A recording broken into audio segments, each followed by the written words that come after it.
Kentucky just announced that they won't have a spring game this year. They're not going to have it. They're going to have 15 practices for spring practice. It's going to start on Tuesday. Basically, the reason is that Kroger Field, where the Cats play, is being used as a COVID test and vaccination site. And instead of uprooting everything on a Saturday or a Friday,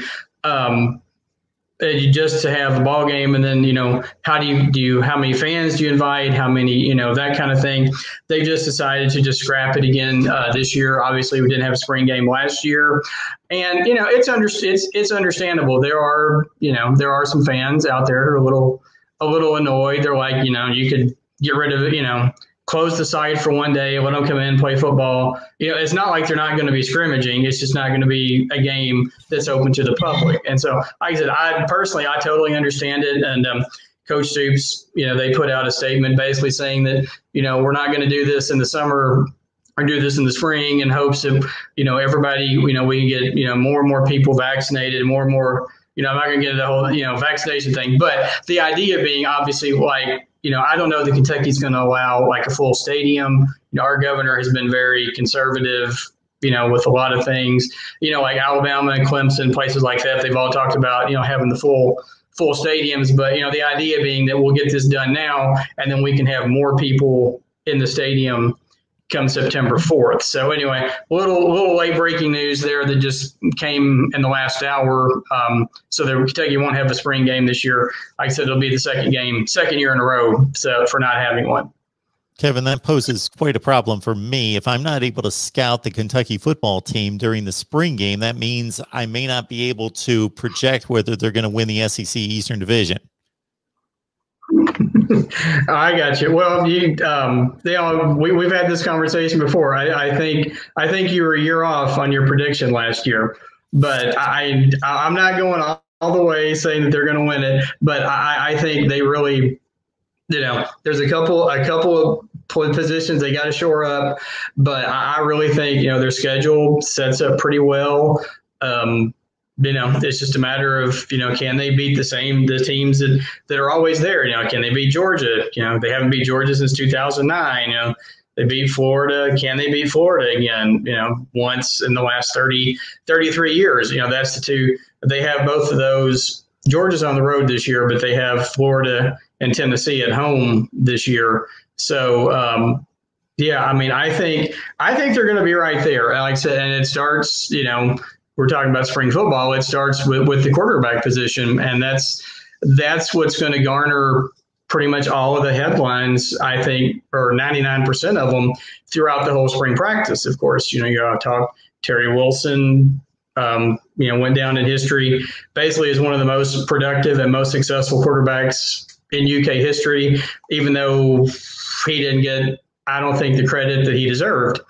But he surprised a lot of people and said he was going to transfer and play another year. Now, as we're recording this, doing this live, he has not announced a transfer to another school yet, or he has not, said I'm going to this school or that school, or even, to my knowledge, a list of schools he's even looking at.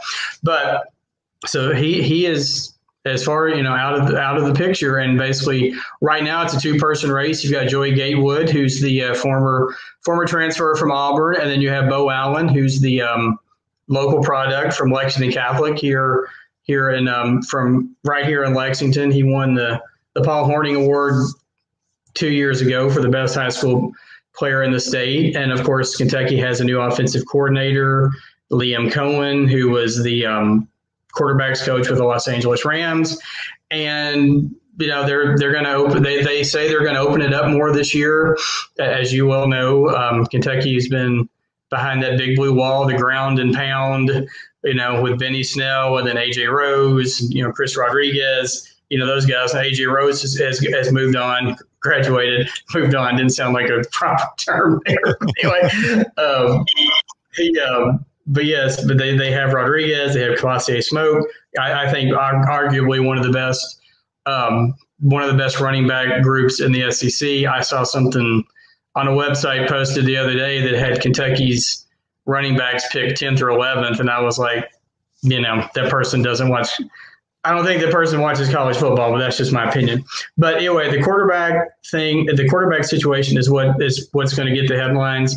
And, you know, in a way, it's unfortunate you won't get to see, you know, what those two guys can do, you know, basically until the fall, because, you know, it won't be open to the public. And as Tony was, you know, talking earlier with UCLA, I'm not sure how much media access there's going to be to those practices.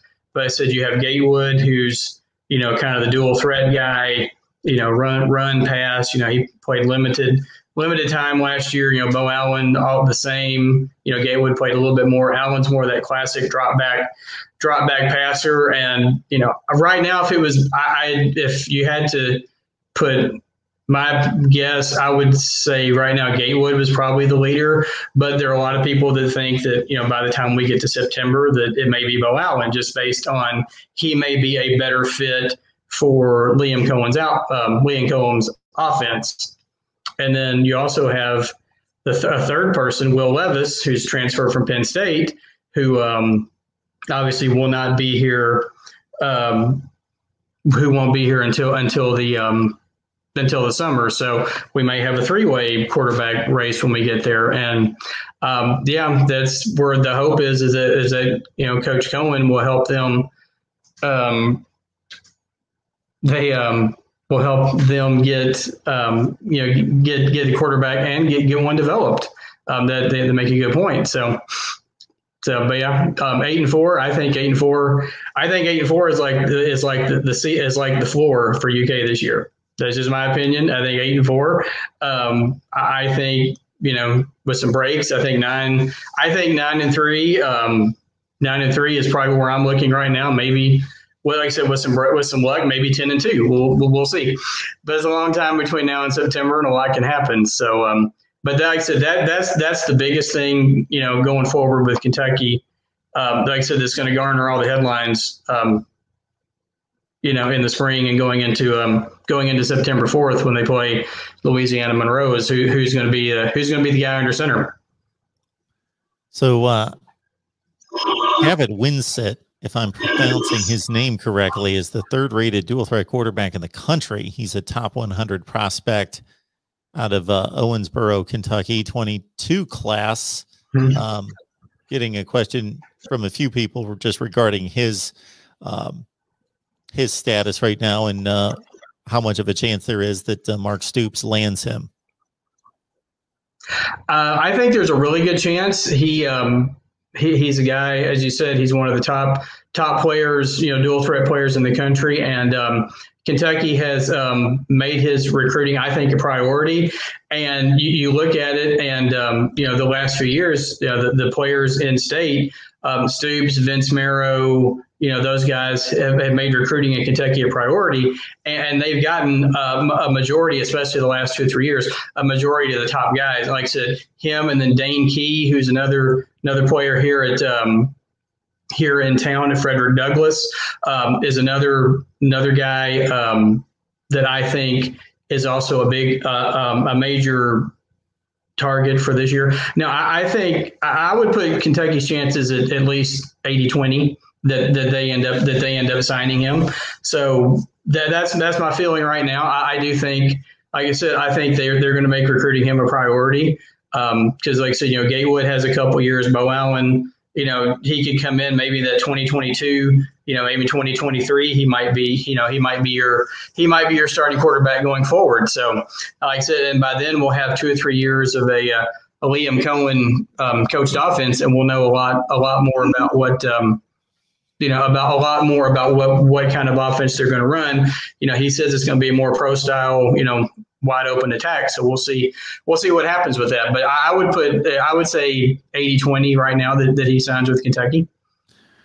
Wimsatt, as we mentioned, a top 3 quarterback in the country, dual threat category, #1 player in Kentucky. Joey Gatewood was the #1 athlete when he came out of high school, originally signed at Auburn, a top 50 player in the country, and Bo Allen, a top 20 quarterback. So, Kevin, you know far better than I do. Mark Stoops, prior to him, they didn't get even if these players were in Kentucky, they didn't stay in Kentucky, a top 3 quarterback in the nation. Oh no, absolutely not. Yeah, you go back to we've talked about this before, that Kentucky has gone from, and nothing, I'm not downing any schools, but Kentucky has gone from fighting with players to get players from schools from the MAC, Conference USA, places like that, to where they're going into, Michigan, Ohio, especially. They made a lot of inroads in Michigan, getting some of the best players out of the state. You look at, Billy McCall, Justin Rogers, a couple of those guys. And it's amazing. The thing about it is Kentucky's finishing the 25 to 30 rank every year in recruiting now, but being in the SEC, that still puts you like 10th or 11th. I mean, it's just, you guys said earlier before I came on, how do you fix the SEC? I said, maybe other than, kicking Alabama to the curb, but, and that might open things up for some other people. But yeah, to your point, Stoops and his guys, and especially Vince Marrow, Steve Cleanscale, he's been one of the point guys in the state of Michigan. And those guys, like I said, you look at you go back and look at like Rivals or 247, and you see, go to like 2010, 2011, and you see like 2-star, 1-star, no star, and now you look at the things now, and you see, I think this year's class, they had a little smaller class this year because they were anticipating some grad transfers, which they've gotten. But you've got 3 or 4 4-stars, and everybody, nobody other than a 3-star. I don't think anything lower than that. And I think maybe the only one that was Wilson Berry, the punter, but that's just because, the position he plays probably.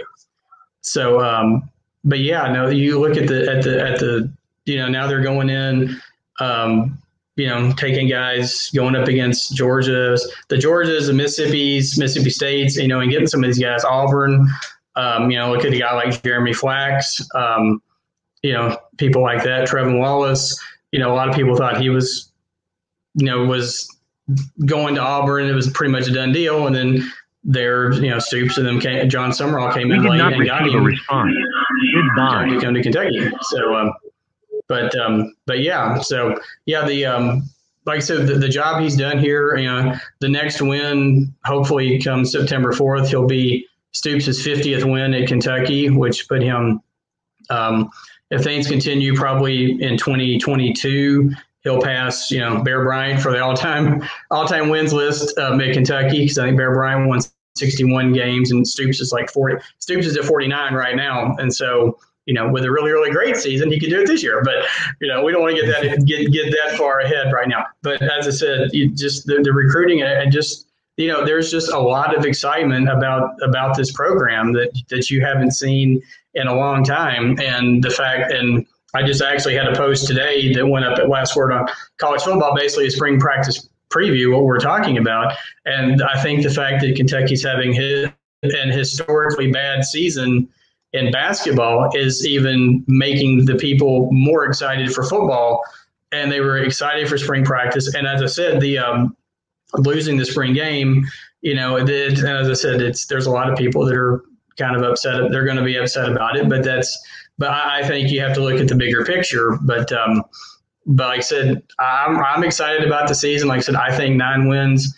I think 9-3 is definitely doable with some breaks, maybe even better. But it all starts with the who's going to be under center.